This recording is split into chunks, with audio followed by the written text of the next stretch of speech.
Hello everybody, welcome back to the I Review Your Pokemon series. And in this episode, we're going to be going over actually kind of two submissions that were sent in by a member of our Discord, Chewy. Chewy has this question: I have these two that I'm planning to run as on-type healers for Expert Mode. Although I haven't fully invested the seeds, I did level up with Candy Boost.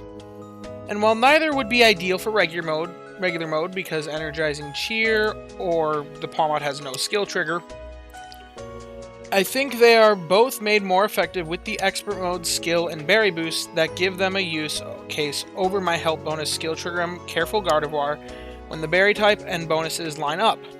At least my attempts at analysis show they are better than Guard off type. Now, I wanted to tackle this because it's got some very interesting implications, and honestly, I'm probably going to be linking back to this video when I do my full Expert Mode deep dive that I'm currently just waiting on some numbers from Rain on X for. That specific video is probably going to link back to this because the concept of healing is very, very pivotal. Healing is the most important member of your team. It is the cornerstone of team building in the game. So, which Pokemon you use as a healer can make the team building process, can shorten it quite a bit if you know exactly which one you're going to do from the start. So, what do these two have going for them? Well, they're very interesting. One, this is a very, very powerful Slowking. It's got potentially Help Speed M if you were to sub-skill seed here. It's got Helping Bonus, Skill Trigger M, and a Speed Up Nature. This is a very, very good Slowking. If any Slowking is going to be able to pull it off and make Energizing Cheer viable, it's probably this one. Now, this Palomoth, not very much going for Skill Trigger, but something very interesting about Expert Mode is that with on-type Pokemon gaining not only the boosts from whatever the boost of the week is, whether that be skills, ingredients, or berries, they're also just gaining a flat modifier to their berries by default. And this one has Berry Finding S. Palomoth's also a pretty fast Pokemon. It relies more on speed than high skill trigger rate for its skill triggers. Because of that, it gets more berries than a lot of the other healers do. So there's something very interesting going on here as well, especially with the Helping Speed M. It's not amazing of a healer, but it's interesting because of that Berry Finding S for Expert Mode specifically. Now, that's the theory behind them. Now, what's the actual viability? Well, I want to start by discussing the Slowking. Energizing Cheer. It's so sad because Energizing Cheer is a viable, or it's not necessarily a viable skill. It's a balanced skill, and I do think it is a good skill. The problem is it is a good skill that is competing with Team Space with the single best, most overpowered, broken, and I will continue to call it overpowered and broken skill in the game, Energy for Everyone. It is centralizing. Energy for Everyone is a centralizing skill. It is overpowered, genuinely. If you are not using it, you are making team-building mistakes in the game currently.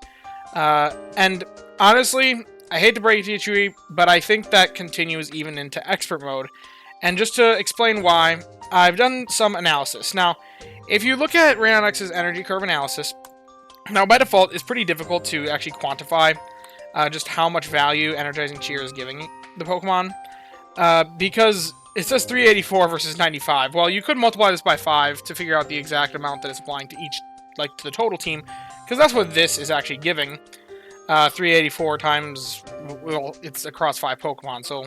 and when you make that analysis, the Gardevoir just heals more. Now, the same is true... Now, the inverse is true if you put it up here. 507 versus 95 times 4. It's like roughly... Or times 5. It's roughly, I think like 477 if I did the calculation correctly. And if I'm remembering earlier from my calculations. But it makes the Slowking look alright. But the thing is, this doesn't account for when that healing is applied. And Rain on X, I actually have a little bit of a bone to pick with Rain on X here. The way that it calculates for Energizing Cheer is it takes however much it would get, so in this case 50.6, and just divides by 5. And it actually rounds up, which gives this guy a little bit more healing. As you can see here, it goes up 11 energy instead of just, it would be like 5 point something. It just rounds up to 11. So it makes it look better than what it actually is because it's applying it consistently throughout the day. Now, to explain why that matters, we can actually use Rain on X's energy curve analysis tool. By default, if we have 0 procs, 0 energy, we get like a 1.5786 times multiplier. If we have a single energy that's applied 100 times throughout the day, then across the whole day, the modifier that you get is 2.1772. Because it's keeping the team above that energy threshold for the entire day, and then letting it last a little bit into the night before that energy tapers off. But if we did the inverse of 100 energy and only 1 time per day, then suddenly there's actually only a 2.1149 times multiplier. This is because that energy is getting applied at a point that the Pokemon have already dipped below the energy threshold for recovery, and that's if it's spanned across other parts throughout the day. Now, if you apply the optimistic curve to it, which applies it all right away, then it still comes up the same, basically. But not even, because if it's applied throughout the day, then it allows it to gain a little bit more right before bed, which actually makes it carry deeper into the night when it's 1 over 100 times throughout the day. So that's kind of the concept. Or 1 energy 100 times throughout the day. Oh, that's an optimistic curve. On the conservative curve, you can see, because then it works up towards having more than 100% energy right before bed, and then it actually carries deeper into the night, giving you actually higher modifiers. So when that energy is applied is also very important for how powerful the skill is going to be. And Rain on X by default assumes it to be weaker skills procced in smaller portions across the day, rather than... I think if they wanted to make this more accurate to Energizing Cheer's impact for the energy curve, they'd have to make it... They'd take the number of procs per day and divide by 5, and not the amount of energy recovered per proc and divide by 5, and then apply it to the energy curve. So if you want to accurately figure out what this is going to be, you have to do a bit of hand analysis in energy curve analysis. Now, I've gone through and I've hand analyzed a lot and put them all in this document here. And just to figure out what the percent modifiers that we're gaining from each healer is based off base calculations. Now, something that this won't account for is the berry strength, and that's very notable. As you can see here, Slowking is producing like nearly 3 times as much raw strength as what Gardevoir is producing because of both favored berry and maybe a frequency boost. In fact, with the frequency boost, oh, this is with the frequency boost, it's getting, like I said, significantly more berry strength. So that is something to consider as well. But if we're looking at just the boosts it's giving to the rest of the team, by default, like I said, we have that 1.5786 times multiplier from that little bit from meals, the 100% from sleeping throughout the night. Now, Gardevoir, when debuffed, procs about 5.27 times per day, based off the calculation that I ran here. Take that, the energy curve is 2.1738, divided by 0.95 for helping bonuses impact, which both the Gardevoir and the Slowking you've submitted have helping bonus. And we get this modifier. Divide that modifier by the base no healer modifier, and you get just how much that healer is boosting the entire team by. This Gardevoir, even when off-type, is boosting the team by 44.95%. That is very significant. Generally speaking, you want more than 25%, because if it's above 25%, then 25% across 4 Pokemon is 100%. You're getting a full Pokemon's value out of that healer slot. But more is always better. In this case, it's getting to 44.95%, which is still very, very strong. That energizing energy for everyone Pokemon is still going to be good, even when working off-type in Expert Mode. Now, Slowking, with no boost, is proccing 7 point something. Let's see, it was this one. 7.59 times a day. But split that across 5 Pokemon, and that's only 1.52 times per Pokemon.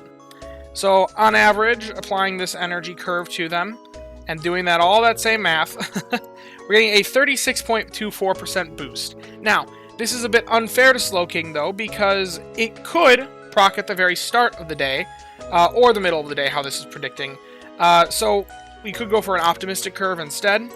And then we get about 39% if we went with it for an optimistic curve. If we want to assume that across the team it's going to average, some Pokemon are going to get the bigger boost, some Pokemon are going to get the smaller boost, then the average no skill boost potential is 37.62% boost. Weaker than the Gardevoir. So if you don't have the 25% skill boost, the Slowking is not going to benefit your team, generally speaking. Now, with the skill boost, then it came out to 1.84 times 5 for how many procs per day, with just the base skill boost here. Let's see what that is. 9.2, I guess. that sounds correct. Take that, run it through the math, 40.45%. Do it with the optimistic curve as well, 43.3%. With the skill boost, the average of the Slowking comes to 41.88%. Still less than the Gardevoir. Now, what about if we give it the primary berry? Because then it also gets a 10% frequency boost. This is where I got the last one of 2.02 procs per Pokemon. Then applying this, the conservative curve came to a 44.72% boost versus a 45.41% boost with the optimistic curve for a 45.06% overall boost, which is actually slightly more by 0.11%. 0.11 is the difference in the number there. Almost, basically a ninth of a percent is basically what you're looking at bonus using the Slowking instead of the Gardevoir.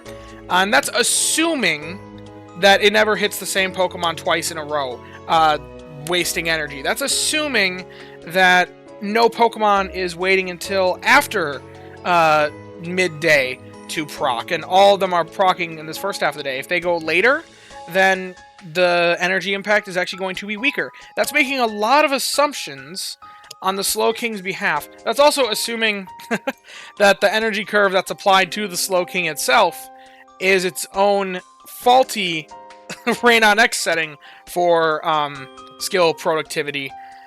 So it's giving a slightly generous skill proc per day output to the Slowking itself because of the way that Rain on X handles energy curve analysis.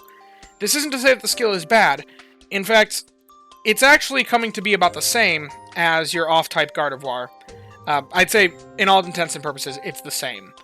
When it has the skill boost and when it has the primary berry, it's about the same. But that's assuming none of the drawbacks of Energizing Cheer. It's also assuming that you can collect all 10 procs. That's a lot of procs to be collecting, is 10.03 procs per day. Are you logging in enough to really collect that? Because the moment that you're not collecting, that amount goes down. Even just after an hour, it drops to 9.87. This is not going to be as impacted by that because it's not relying on many procs. It's relying on stronger individual procs. So, there's a lot of questions of, is Slowking really as powerful as the numbers suggest? And I would say probably not. And because of that, I probably wouldn't bother with the Slowking, even though it is a fun Pokemon. If you want to invest it, you can go ahead and invest it.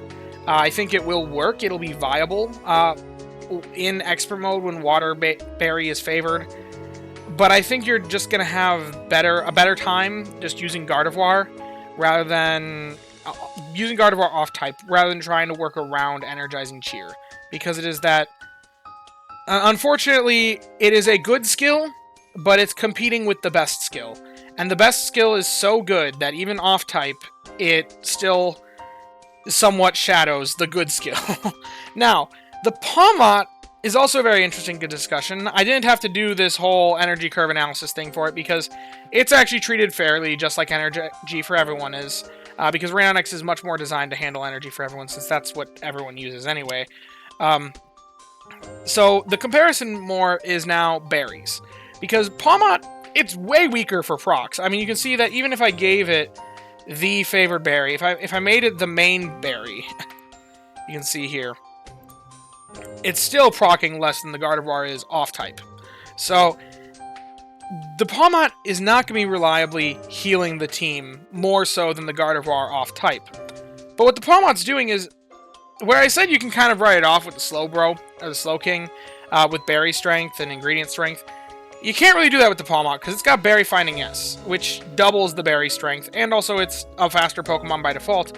So maybe it's worth it, same sort of idea with Cresselia, maybe it's worth it to run it, because with Favored Berry and Berry Finding S, maybe its own strength productivity is going to outrank the strength productivity gains by running other Pokemon. And the best way to really quantify this is through team analysis. Now, first, I just wanted to show I actually ran the Slowking through team analysis. And I don't think it, once again, Ranonex treats Energizing Cheer like a mini energy for everyone, which it really shouldn't be. So this is giving it more strength than what it deserves. It does show that it does perform better than the Gardevoir, primarily because of that Energizing Cheer treatment. Realistically, though, if you look at these Butterfree's numbers, 59 to 50 versus 58 for 27, if you were to correct this for the proper handling of Energizing Cheer, based off the numbers that I pulled up here, it would be like 48,600 was... I just came up with a flat percentage amount. It was like 98%. It was like 48,600. So the Slowking did perform, like I said, slightly better than the Gardevoir, but it's still not a perfect comparison. And the Slowking does bring in more strength on its own as well. But now, the Palomoth. And I just, for grins and giggles, compared Palomoth level 50 versus Gardevoir level 65. So giving the Gardevoir a bit more benefit of the doubt.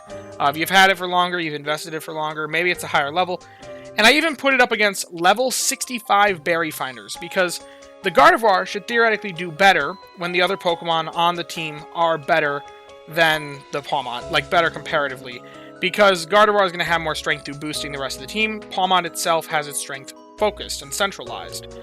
So having the Palomoth at level 50 versus level 65 on the others, I think is a great way of showing off, is it doing better to run the Palomoth off-type, or on-type, versus running the Gardevoir off-type? And when you look at the comparison here, this one is with the skill boost, without the skill boost. The Gardevoir does worse. 2.6 mil versus 2.5 mil.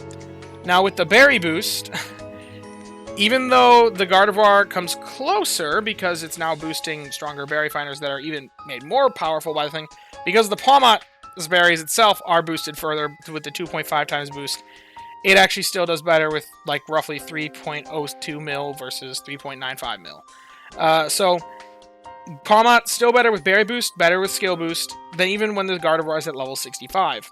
With the ingredient boost, it still does ever so slightly better, not by much, but 2.56 versus 2.51 or 2.52 almost. However, if we were to try and compare it without having the main favored berry, and instead just giving it the sub-favored berry, with the ingredient boost, this is the one situation where the level 50 Palomoth does worse than the level 65 Gardevoir. But if we were to compare them at equal level, the Palomoth team still does better. So overall, I'd say if you want an electric-type healer, then this one can work. I'd probably wait for something better that maybe has Berry Fighting S and some sort of Skill Trigger M. But if you want one immediately, I think that you'd be perfectly fine settling for this. Especially because if you get a good Raikou during the event, which you don't know, you can't count on it, but if you do, this one's going to synergize alright with Raikou. Having Berry Finding S, it'll gain more value out of Raikou's skill. So that is something else to consider. I don't think it's necessarily the worst investment. I wouldn't be jumping to invest on it right away, but if you wanted to invest on it, then I think you'd have an alright time, but you may catch something better and then be disappointed that you invested too soon. Because this still is kind of a mid Palomoth overall. Even in terms of Berry Finding S options, you might be able to find one with Berry Finding S and some sort of skill trigger. But I can see the value in this. I think that it's an alright investment for Expert Mode Electric Berry or Old Gold Power Plant. it's going to be alright. But it is a trade-off, and I would suggest investing other options first. That's another big thing. Do you have other skill specialists that need skill seeds? Because investing a second healer is a hefty chance. Are there other skill specialists that you are excited to invest? Because this is filling a role that you already have filled and will do really well even in expert mode, as seen here, by a 44.95% boost. Because an off-type healer still does well in expert mode. You don't need to worry too much about matching typing, even if it is technically better. But yeah, that's about all the discussion that I wanted to bring up for this video. You're probably going to hear a lot of these same points when I make my full-length expert mode deep dive eventually, because a lot of them are things that I've been thinking about, and I want to loop back to this. But yeah, thank you so much to Chewy for sending in this dilemma, this healer dilemma. It's been interesting to go over. If you want to submit your own Pokemon for potential review, then feel free to either submit it through the hashtag YouTube RateMyMon channel in the Discord, which you can join the Discord by clicking the link in the description, or by submitting it via the Google form that's also in the description if you don't have Discord. Thank you all for watching. Huge thank you to all my channel members. It really means a lot to me that you guys want to show your support financially, despite there being no paid rewards for members. If you too want to become a channel member, then feel free to click the join button down below. As always, I thank you all for watching and hope that you all have a wonderful day. Bye-bye now.